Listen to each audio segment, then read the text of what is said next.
I'm Vicki Hogarth and welcome to Southwest Magazine. My guest today is Donald Killorn, Executive Director at Eastern Charlotte Waterways. Thank you for being here today, Donald. Thank you, Vicki. I'm very excited to be here. We're going to talk a lot today about your company and also about the Milltown Dam and your perspective on that. But can we talk a little bit about ECW to start? What do you do as an organization and what's your role there? Well, I'm the executive director, so I help establish the strategic direction and then implement it. And we're a grassroots environmental organization, so we're community-based. And so my passion is to try and bring balance into the decision-making process, try and make sure that the community's interests are represented. A lot of policy, a lot of decision-making happens from what I would consider a top-down perspective, big business or big government.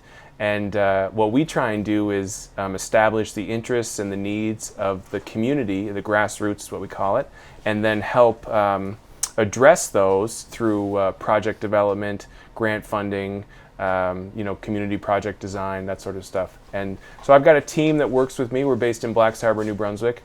We've been there for a long time. The organization was established in 1993 as part of the Atlantic Coastal Action Program.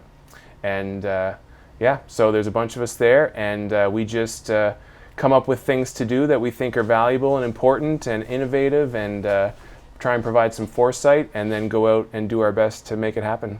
And what's your personal background? What brought you into this?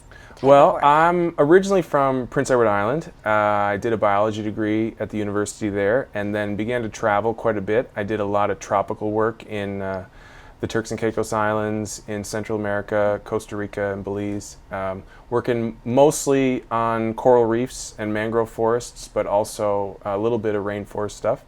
And eventually was ready to come back to Canada, and particularly Atlantic Canada, closer to home, and started, for some reason, in 29 years old, I started to get this idea that it would be great to work for a charity, which in retrospect is like, I still feel pretty good about it, but there was this real feeling like, I saw people working for government and I saw people working for business, and I thought that the people that I met who were working in the non-governmental sector seemed to be the most satisfied, and so I started to aim for that and keep my eye out for opportunities. And for me, my career is all about being in spectacular ecosystems, and so the Bay of Fundy was a really easy sell for me, and I'm very grateful for the opportunity. I've been here now for basically 9 years, since 2012, and very, very grateful for the chance to work in southwestern New Brunswick. Mm-hmm. Can you tell me a little bit about how you collaborate with communities? I know that a lot of people in Charlotte County might recognize you from the climate change adaptation plans you've been doing. What ways do you collaborate to make this area better? Well, we have different stakeholders. We have so many different levels of government in New Brunswick. It's crazy. We're so heavily governed, right? We have the federal government and the provincial government and the Regional Service Commission and the municipal government. And so all of those levels of government have different responsibilities and different interests and different things that they're required to provide to the community. And so when we don't have any sort of, we engage with the community regularly just by living here and being a part of it and trying to understand what's important, and also through our own experience with environmental science, understanding where the gaps might be. So for instance, the provincial government is responsible for maintaining the water quality of the rivers. Now, they don't have the capacity to maintain the health of all of the rivers in New Brunswick, perhaps to the level that a community might want. Mm-hmm. So that's where we can add additional capacity and design projects and work with the provincial government to identify where maybe they'd like to do a little bit more work in southwestern New Brunswick, and we can make that happen for them. Or climate change is a great example where the municipal government has a need and lacks the capacity to properly prepare for the impact of climate change. So again, we're aware in 2014 when we began working with Kim Reeder and the St. Croix Estuary Project on climate change in southwestern New Brunswick, we knew climate change was coming, and so again, there's a component of it where we're here to provide foresight and sort of the cutting edge and make sure that that's in our community. But also, like, forestry is something that means a lot to our community in southwestern New Brunswick, and it's difficult for us to identify forestry projects specifically, although we're getting better at it as we explore more tools to understand land use and understand forestry. Again, the businesses engaged in forestry have the capacity to understand what's happening in our forests beyond what our government or what an organization like mine would have. So that's, again, you have that top-down pressure, and it's difficult for us to respond effectively because we don't have the capacity. So we're always working to build that capacity. So forestry is one that's always a challenge, but we listen, we study, and we try and it's our job to learn about what good environmental management means, what good community design means, like what sustainability really means, and then we bring that into our community and we almost shop it around and say, how does this sound to you? Would you be interested in working on this? So we're very proactive in the design and implementation of projects, and always on the lookout for willing partners. Specifics with climate change, what are your concerns for New Brunswick going forward? How is it going to affect our province? I know there are many ways, but what are our some of the region, our region in the province is going to be impacted, and it's challenging to communicate. There are some impacts that are easy to communicate, like Water Street in St. Andrews, or the highway at Musquash. In 2080, we're probably going to want that highway to be a little bit higher. In the next few years, we're going to want to come up with a solution for the wharf in St. Andrews. Those are pretty easy to communicate. I can present those in all sorts of different ways and really bring in feedback from different stakeholders and come up with a strategy that everybody can feel like they have ownership over, which is the only way that we can have action, and what we really want. We want more action. But our region, we're so dependent on the ocean and what it provides to us. We're dependent on it economically, as much as any one thing. We're dependent on the Bay of Fundy to keep our region afloat. And so that's a bad pun. Anyway, but the scope of change. So we're not great at, just as people. It's difficult to comprehend outliers. And so when I tell you that the Bay of Fundy is being impacted by climate change, is more vulnerable to climate change than any other body of water on the planet, that's a difficult idea even for me. And it's my job to try and communicate it. So I can't even believe that I've ended up in this place, and started to work on climate change and have found myself in this location where, through a number of circumstances about how the ocean works, we're experiencing temperature change unlike anywhere else on the planet. And so that's really, really dangerous for us. It's not an infrastructure problem as much as it's a socioeconomic problem. Our community is built on our ability to extract value from the Bay of Fundy. And as the niche changes and the ecology changes, the types of things that are going to be there for us to fish are going to change, and we have to be ready to change with it. So that's for me, it's a very serious thing, and we take it very seriously at ECW. If there were ways you could convince New Brunswickers or the government to change going forward to make our environment healthier for the future, what would they be? What are some key things we could do as an area, as a province, to? Yeah, that's a great question. And so today is September, it's late September 2020. The federal government just approved our provincial plan for heavy industry and how we deal with greenhouse gas emissions. And lowering greenhouse gas emissions is the responsibility of everyone. So there's two really big components to the response to climate change. One is adaptation, and one is mitigation. And mitigation means lowering greenhouse gas emissions. Adaptation is a luxury, right? It's a luxury we have as a developed nation, as a rich nation. We can afford to drive tax dollars into raising the highway, into securing the wharf in St. Andrews. We have those dollars available to us. But as a citizen of the world, it's important for Canada to take its mitigation goals very seriously. We have to lower our greenhouse gas emissions.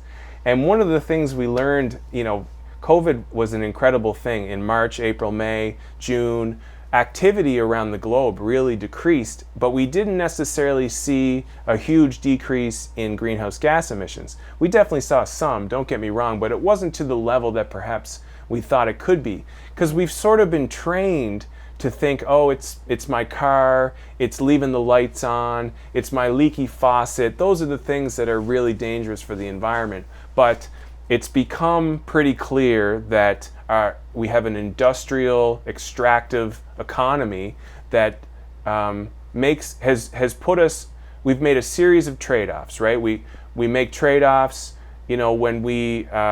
when we drive our car. We make trade-offs when we cut down a tree. We make trade-offs when we dam a river. And eventually, you make so many trade-offs that you're just left with money, and because you traded away everything else for money. So we've got this output-based pricing system in New Brunswick that our government has brought to the federal government. They've approved it, with sort of a caveat that this isn't necessarily good enough, but we want to keep the conversation going. And so I would encourage people in New Brunswick to support a more severe carbon pricing system.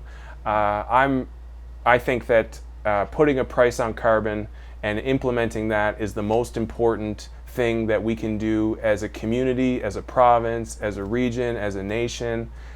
We have to do that. We have to put pressure on our trade partners to do it. We have to hold ourselves to a standard that we're going to stop emitting greenhouse gases and whatever it takes to do that.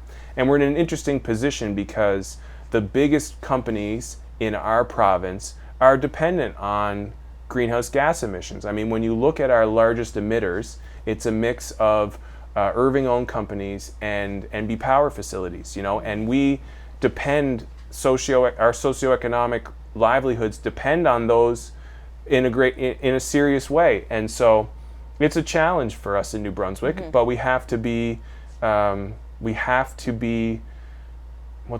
brave, and find a way to sort of stop making these trade-offs the way that we're currently making them. Speaking of NB Power, there's talk of decommissioning the Milltown Dam. Can you tell me a little bit about your perspective on that specific project? Would that be a benefit to our region to do something like that? I think so. It's a big question in our region. It's sort of the output. This GHG pricing scenario was one of the biggest questions provincially, but in our region right now, I think one of the biggest questions about environmental management is what do we do with the Milltown Dam? And my personal opinion is that when NB Power came to town offering to pull out the Milltown Dam, that it was a blessing. And I understand that there's concern with the way they did it, and perhaps maybe we're all a little bit biased against the power company to begin with, and that's, we come by that naturally. And it's one of the reasons I love working in southwestern New Brunswick. We're fiercely, fiercely local or fiercely individual. I mean, we've sent 2 Liberals to Ottawa since the country got started, right?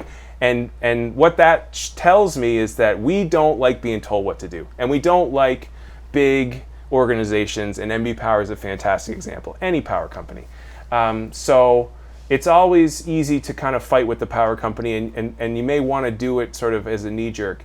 And of course, locally in Milltown and St. Stephen, there are cultural heritage attachments to the dam, but as an ecologist, I see a dam as a hindrance. And so that dam's been there for a long time. I understand that, but since the river was first dammed in 1880, the production of that river has absolutely cratered. And we live in this incredibly productive area, huge potential for productivity, natural productivity in the ecosystem. And we have it almost throttled. We have the bay throttled to such a degree that we're right on the edge of kind of choking it out, it's because we've made these trade-offs since we really got started with industry here in the late 19th century. And now we have an opportunity to pull this dam out, and there seems to be, at least in the media, a lot of back and forth. But when we look at the poll numbers, we see that almost 90% of the people are in favor of pulling it out. And I think that's the right move. And those numbers come just from people in Milltown and St. Stephen, but I'm here, I don't work in that watershed. I work from the LaPro to the Diggity Wash. And what I think when I think about Milltown is the incredible impact, positive impact that pulling that dam out will have on the communities of St. George, St. Andrews, and all of them in between, because we're all residents of Passamaquoddy Bay. You know, the Magadavy River, the Diggity Wash River, Bocabec, the peninsula in St. Andrews, all those regions are going to become richer if we pull out the Milltown Dam and then continue to work on river restoration. Because the St. Croix, or the Schoodic watershed, is easily the largest watershed in our region. The Magadavy is about half the size of the Schoodic. And so in ecology, it's just that simple.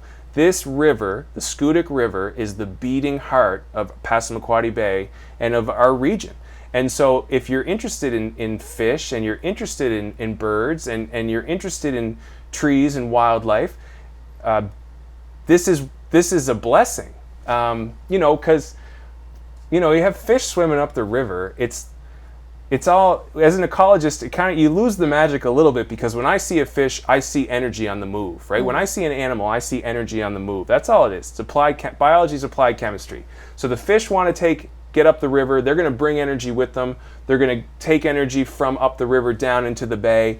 And honestly, if we want to see ground fish back in the Passamaquoddy Bay, if we want to really maintain what we have in our minds as the health and beauty of the region, we have to pull not just this dam out, but we have to find a way to deal with the next dam up the river, the dam after that, and we have to restore the Schoodic waterway. It's the absolute best thing that we can do, whether you live on Lake Utopia, Shamcook Lake. Like, if you're interested in the water around here, then you should be in favor of pulling out the Milltown Dam. What would be some of the first species to benefit from doing something like this? Well, I mean, when I talk about choking out the river, like 10 years ago, there was 900 Gaspereau, 900 alewife. It's all this. Everyone's got a different name for these fish. They're so important, but we call them alewife here. So Canada was trucking 900 of them up the river, trying to keep the species alive in the Schoodic, which is amazing. Like, that river has a natural capacity for alewife of 30 to 40 million.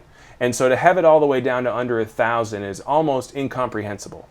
And there was quite a public and prolonged battle to bring alewife back to the Schoodic River, and they will continue to benefit as fish passage improves on the river. The ability to move fish in and out of the river from the bay, what we call diadromous fish, anadromous fish. So they will continue to benefit. There's really almost a dozen really important fish that want to move from the bay up the river. Everything, American eel is Magadavy actually means river of eels. Like, this is rich with eels, but shad is a good example. So most of the shad habitat is found between the Milltown Dam and the next dam up, what's called the Woodland Dam, and it's got its own problems. But that basically is all of the shad habitat. So again, you're going to have a huge benefit for these fish, and then those fish go out and feed other bigger fish. That's what Gaspereau, that's what alewife does, and so then the whole system, that connectivity takes over, and we start to see life come back. And just to tie it back into climate change, we can't stop China from building power plants, or we can't in southwestern New Brunswick. My point is that it's very important for any region to manage its local pressure. We can't always play the role in managing the global issues, but what we can do to build resiliency is manage our local pressure. Don't try to keep raw sewage out of the water. Pull your dams out. That's what we can do locally to try and build resilience. Can you speak a little bit to how what you do and what your research does is connected to the forestry industry? How do those two overlap? That's a really good question. So I call it land use, right? Like, so in some of my colleagues in New Brunswick, they wouldn't deal with forestry as much. They might deal with agriculture, So some people, we call it land use. What are people doing with the land? And we go out, and historically we've gone out since the day we started. The organization was started, a group of dedicated volunteers, many of whom still live in the region, and are still friends of the organization, they, as volunteers, went out and began to measure water quality. And that was where we really began. And so my question now, and my research and my team, what they're working on, I mean, they're working on it today, you know, and what we want to know is how do we use technology to connect what's happening on land with what's happening in the water, with what's happening in the bay, you know. So we want to be able to link the health of, I don't know if you know this, but maybe the richest place in the Bay of Fundy naturally is the side of Campobello and Deer Island that face out to sea. Same with Grand Manan, right? That whole area there, the Wolves Archipelago, Maces Bay, I mean, these are the areas, these are rich, rich, rich areas. So we want to be able to link what happens in the land. So basically in our region, that means forestry. How many trees are being cut down? How close are those trees to the river? The buffer zones, what we call it. We want to be able to manage all that. We want to use algorithms, use artificial intelligence, you know, just use good data analysis and management principles and tools to be able to create a grassroots environmental management system, what I call a ridge to reef system. So from the top of the hill all the way out to the edge of the life. We're trying to build that every day. So that's what our research is more about. I'm not necessarily keeping an eye exactly every day on each tree, how many trees are being cut down. What I'm trying to do is design a system by which the community, again, because we're a grassroots organization, we want the community to have the same power of data collection and management that the big business and the government has. Not because we want to tear them down, simply because we want to bring balance into the decision-making process. And so much of their power comes from their ability to manage, analyze, and collect data. You know, and so we're trying to match them in that very important category. What would be some examples of data you found from this area, from the water, that would speak to an issue that you had to bring to people's attention? Well, there's all sorts of tools in the toolbox. And there's in different, okay, so I guess call them matrices. So water is a matrice. Sediment is a matrice. So in each matrice we can look for different things. They can tell us different stuff, and we kind of put it all together to build a picture. But when we talk about land use and how that impacts the water, land use doesn't change that much over time. So maybe over 10 years, you know, they might cycle through a certain amount of forestry, but you know, it's considered sustainable, and that's by their forestry plan. But so it's changing slowly. But when I go into the sediment, for instance, like we do a lot of sediment work in the region, because that tells a story that goes back beyond just sort of a moment in time. If I go on Shamcook Lake and I take a water sample, or I take a water sample in the Latang estuary, that tells me a story about a moment in time. But if I go and dig a sediment sample, that tells me about sort of decades and what's been going on here. So it's always interesting. You can learn a lot about how things have been in the past. And definitely we've seen some things, particularly around St. Croix Island. So as you sort of exit Wawig and the Schoodic come together, and then down in St. Croix Island, you know, there is some legacy contamination there. And when you talk to some of the people here that have been paying attention to the environment, in particular, one of my favorites, Chief Akaji, you know, he knows some of the things that have gone on here, and he talks about sawdust up in Oak Bay and some of the impacts there. And so you know that there's been industry. There's some great research about lakes and watersheds out of Mount Allison University, and in particular, you see that the Schoodic was heavily impacted, or at least heavily, they sprayed a lot of stuff around here in the 60s and 70s for sure, PCBs, stuff like that, you know, that they used to use on the forests. And so when we see, you know, we know that our forestry companies are always trying to maintain an edge, and they have a legacy of using treatments that work for them. And as our norms evolve, we have to expect them to evolve their procedures. I noticed on your website a place where if people are concerned about something in their area, they can actually hire your organization to bring samples and test them. Absolutely. And one of the reasons why I was hoping to come talk to you is because I've always wanted our organization to be seen as a tool. It's a tool for the community, and we develop projects in a vacuum or in absence of a lot of direct community engagement, simply because people don't think of us as an organization that most people don't even know what we do, right? Like most people don't even know we exist in southwestern New Brunswick, and we don't take that personally. I mean, it's really our own fault, but the more the community engages with us and tells us what they're thinking and gives us ideas about what they want to get done, the stronger that we'll be, and the greater return on investment that the community will get. I mean, we're a community organization, and we're a good one, and we're strong, we're passionate, and one of the things that we're really missing, one of the biggest things that we're missing as an organization, is that kind of people coming in just to talk. Well, I encourage everyone to check out Eastern Charlotte Waterways and get to know the organization more. Thank you for being here again, Donald, and I hopefully will have you back soon. My pleasure, Vicki. Thank you. Southwest Magazine is a news and public affairs production of CHCO-TV, New Brunswick's only source for independent community television.